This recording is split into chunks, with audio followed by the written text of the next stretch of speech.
Hi and welcome. The goal of this tutorial is to give you a brief introduction to how you can use PolyUMod with Altair Radioss. It's really easy to do it. There are really just 5 steps that are summarized here. The first step is to simply install the PolyUMod software, and I'm not going to talk about that in this tutorial. That's covered in many other tutorials that I have given.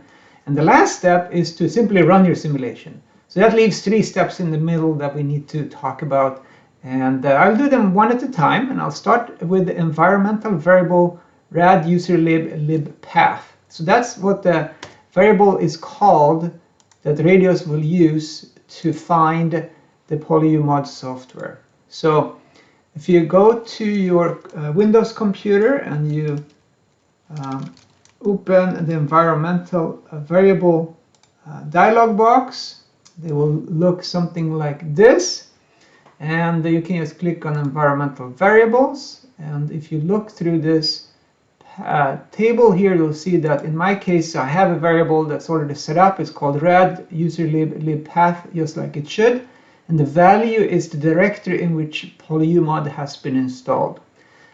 You should check that this path is indeed where it is on your computer. So what I recommend you do is that you open up just an Explorer window, you go to Program Files, you go to Polymer FEM, you go to PolyUMod, and depending on what installer you're using, it will look a little bit different in this directory.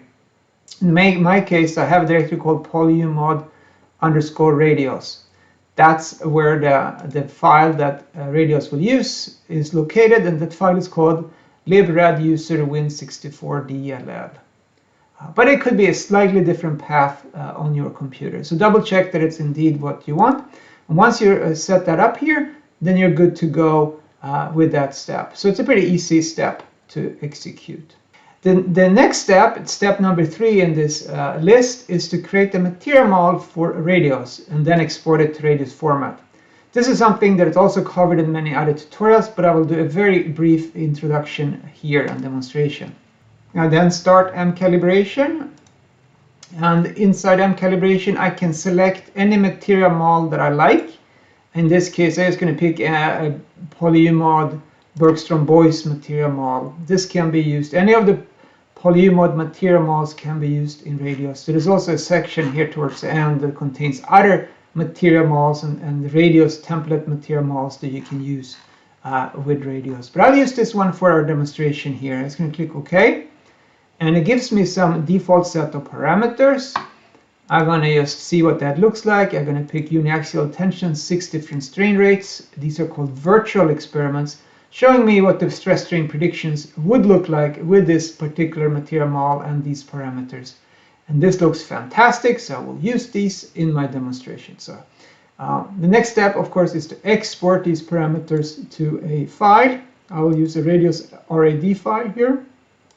And I'll save it to a directory on my computer. I'm going to save it to the temp directory that I pointed out before. And here it is. And I can open this now. And here are the parameters that we need to enter into HyperMesh or whatever software you use to create a Radioss model. The next step is the more interesting step, perhaps. This is how I want to show you how you can set up HyperMesh to use the PolyUMod material model that we are interested in. So to do that, I will open up a HyperMesh window, and here it is. I have an already existing model here that I will demonstrate. There are 2 parts to this that we want to go through. The one part is that we need to specify the element type. So under properties here, prop solid. For this particular case, it's a golf ball, and I will specify the card image is P14 solid. And the key changes you want to make sure you have used here, or that I recommend that you use here, is that you use iSolid version 17. This is a full integration type element that works particularly well with the PolyUMod library. I also recommend that you turn on Lagrange total strain large deformation formulations. And if your material is almost incompressible, then you can also turn on reduced pressure integration for almost incompressible materials. But that's optional. But I do recommend number 17 for iSolid and then number 10 for the Lagrange type tool strain. That's the element formulation that's recommended.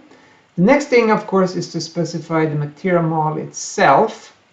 In this case, we have the PolyUMod Bergstrom-Boyce model that I'm demonstrating. This is a matte user 01 material model that's in here. You need to specify the type as user 01. You need to specify here how many parameters that it's using.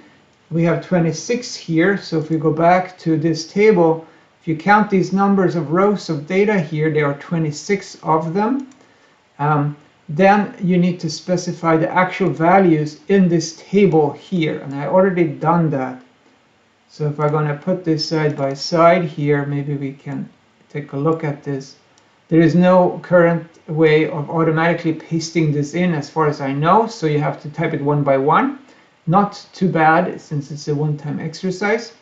The order of these parameters, the first parameter in row 1 should be the density, and then the following parameters are whatever is listed here.